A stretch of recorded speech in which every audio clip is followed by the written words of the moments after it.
Bonjour à tous.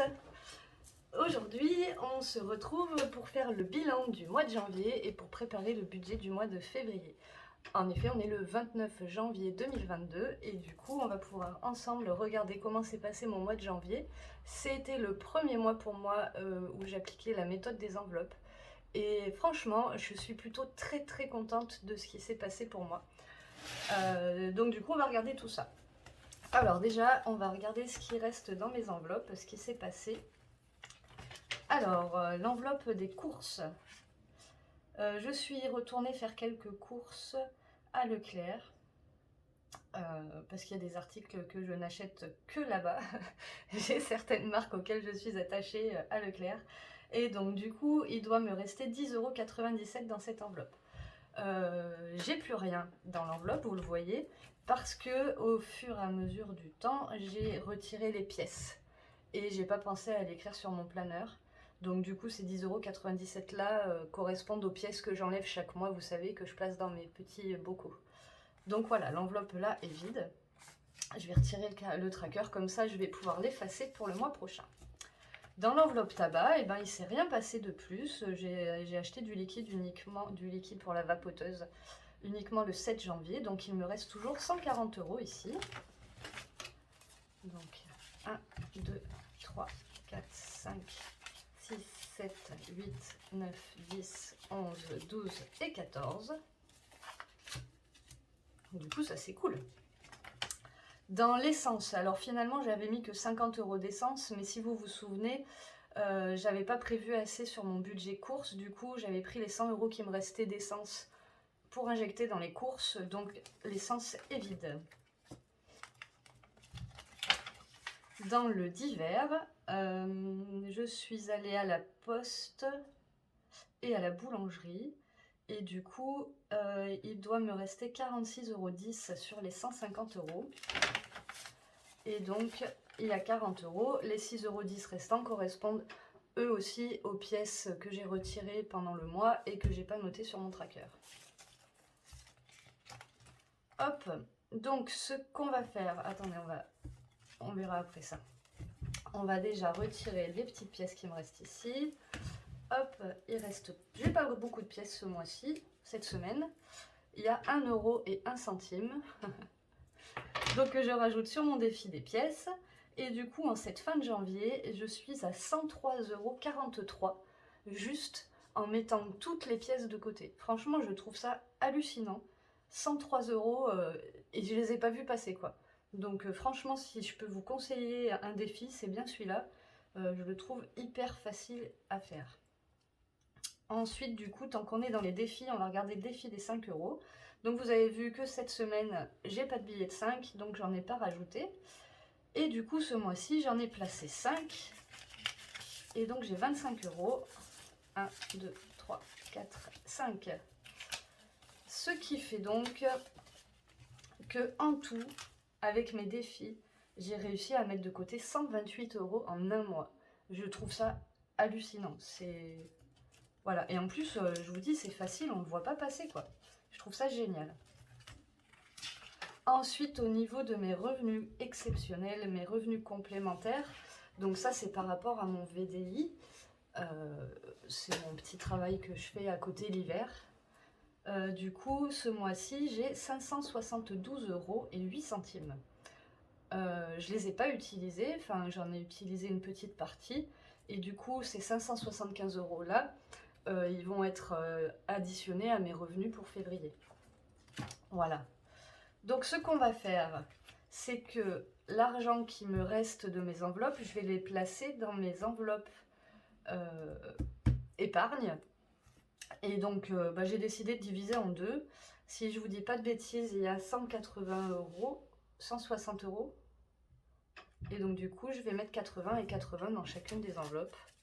2, 3, 4, 5, 6, 7, 8. 1, 2, 3, 4, 5, 6, 7, 8. Et donc c'était bien ça, c'était 180. Donc je mets 90 € dans chaque enveloppe. Donc Noël anniversaire. Nous sommes le 29 janvier. je rajoute 90 €, ça fait que je suis à 100 € et j'ai prévu ici 300 €. Donc l'objectif, on a déjà fait un tiers de l'objectif en un mois. C'est quand même génial. Et voiture, scooter, ça c'est pour l'entretien de notre voiture, de ma voiture et du scooter de mon mari. Donc là j'ai budgétisé 500 €. Sachant que moi, l'entretien de ma voiture, c'est à la fin de l'année et que cette année, ils m'ont fait plein de choses à la voiture, donc je devrais en avoir un peu moins. Je pense qu'avec 500 €, on sera tranquille. Et donc là, en fin janvier, j'ai 170 €. Donc c'est pareil, je pense que ça va être vite fait, cette enveloppe. Je suis très contente de ce bilan, hein. Franchement, c'est le top du top, ça. Voilà pour ça. Donc maintenant, ce qu'on va faire, c'est qu'on va reprendre le budget de planner et on va faire le bilan du mois de janvier et le budget du mois de février. Donc je reprends ma page du mois de janvier et j'ai noté du coup ce qui s'est réellement passé par rapport à ce que j'avais projeté. Donc les revenus ont été exactement ce que j'avais prévu.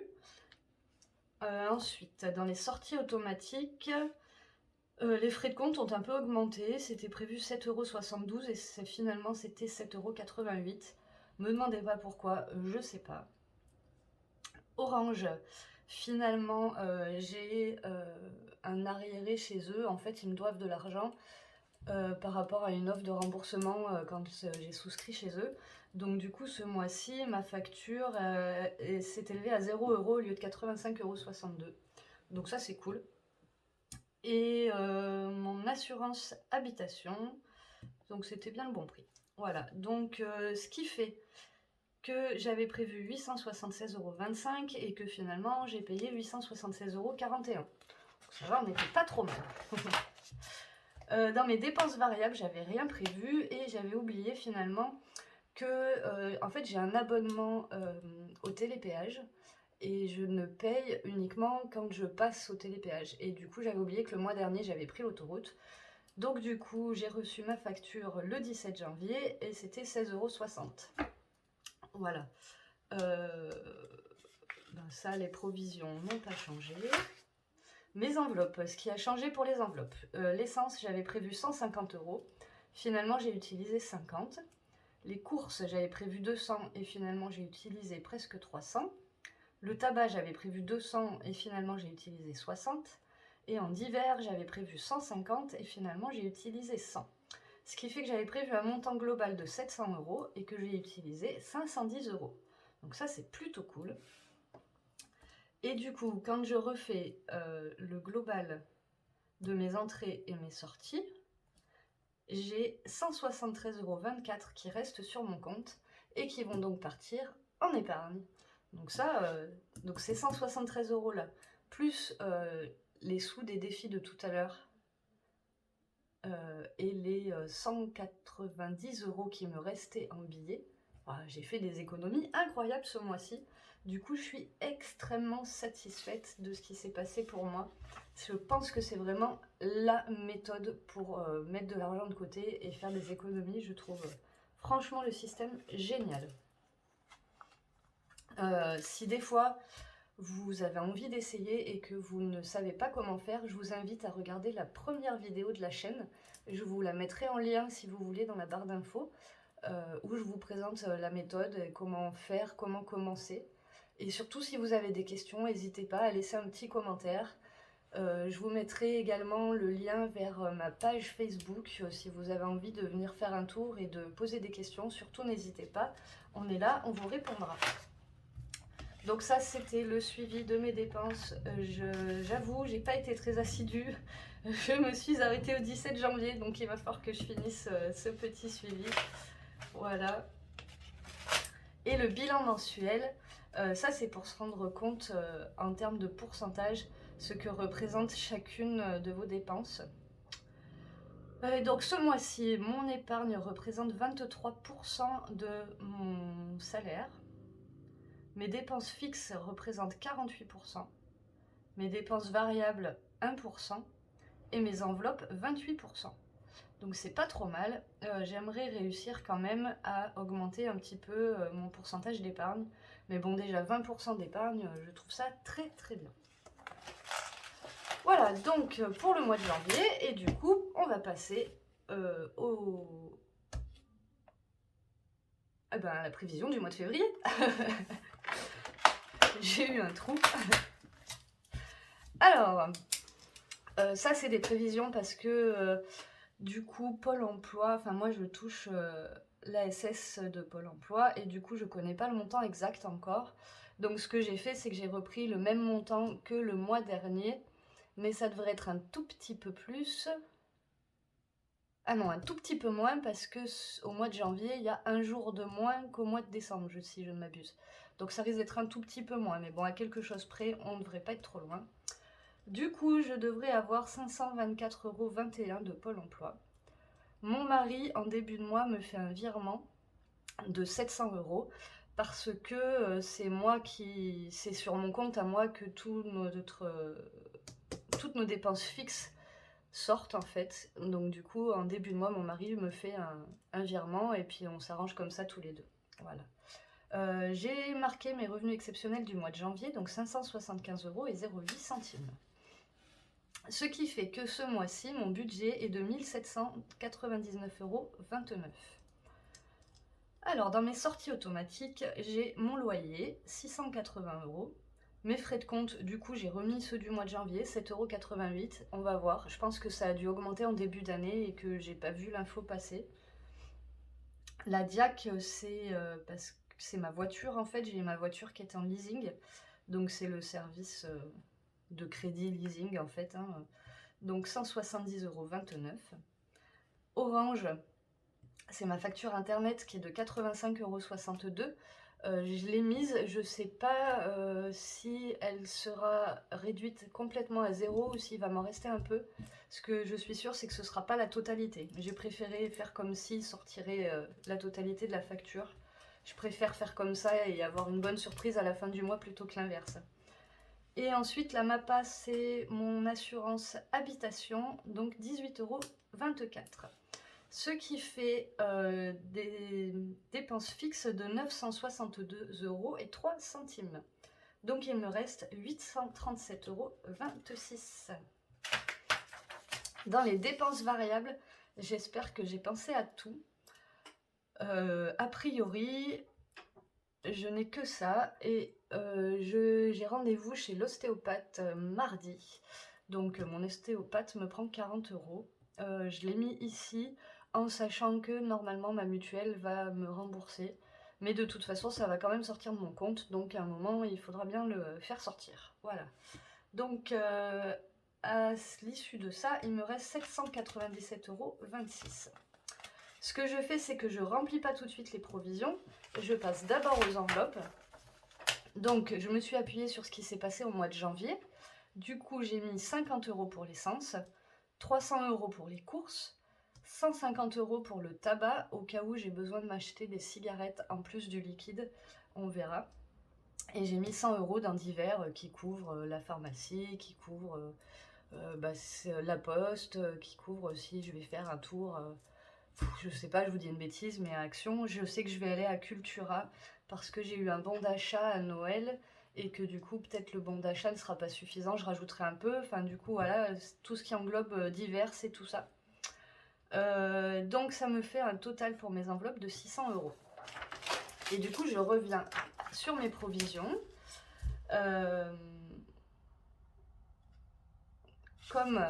Voilà, c'est ça, comme là j'ai 600 € sur mes enveloppes, je les déduis du reste après avoir mis mes dépenses variables.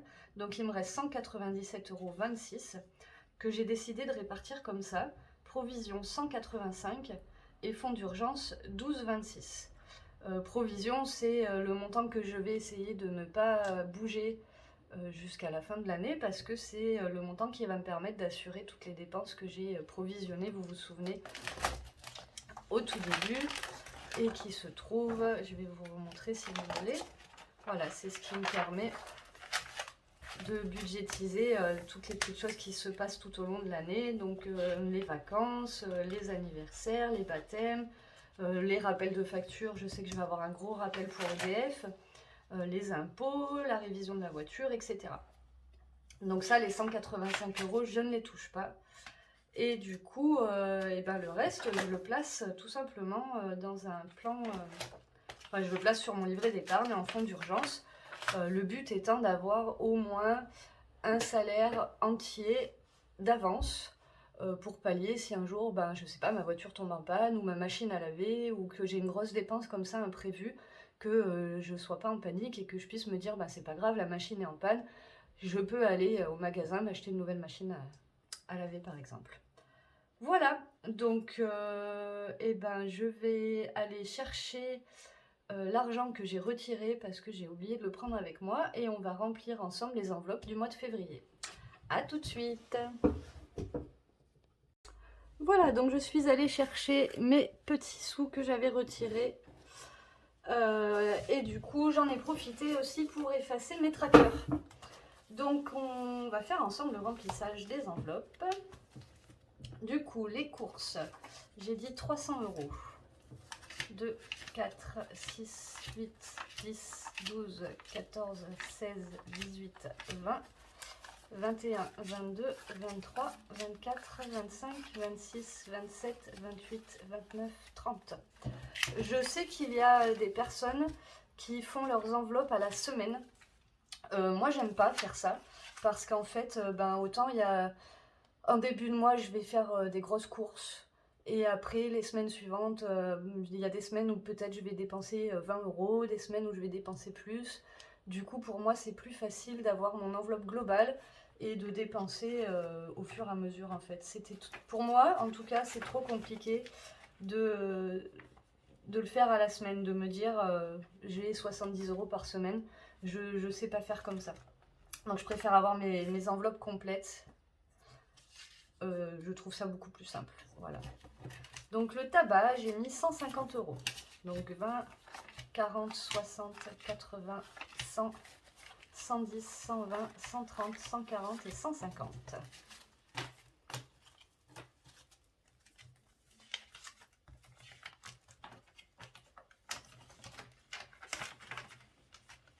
Voilà. Pour l'essence, c'est 50 €. 2, 4 et 5.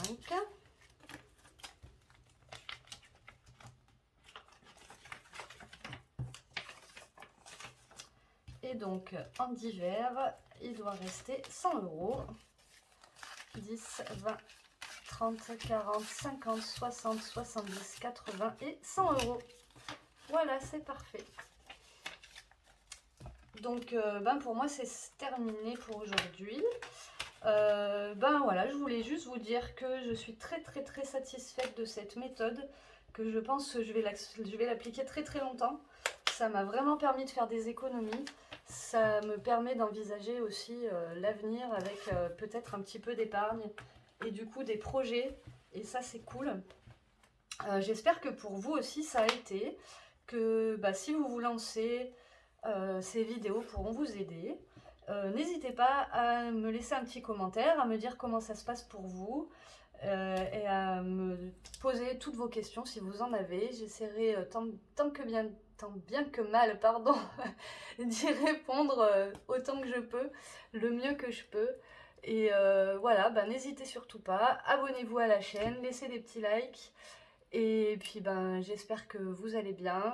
Je vous souhaite une bonne semaine. Je pense qu'on se retrouvera en fin de semaine prochaine pour faire le bilan de la première semaine du mois de février. Et du coup, ben, je vous dis à bientôt. Prenez bien soin de vous et de votre budget. Ciao, ciao!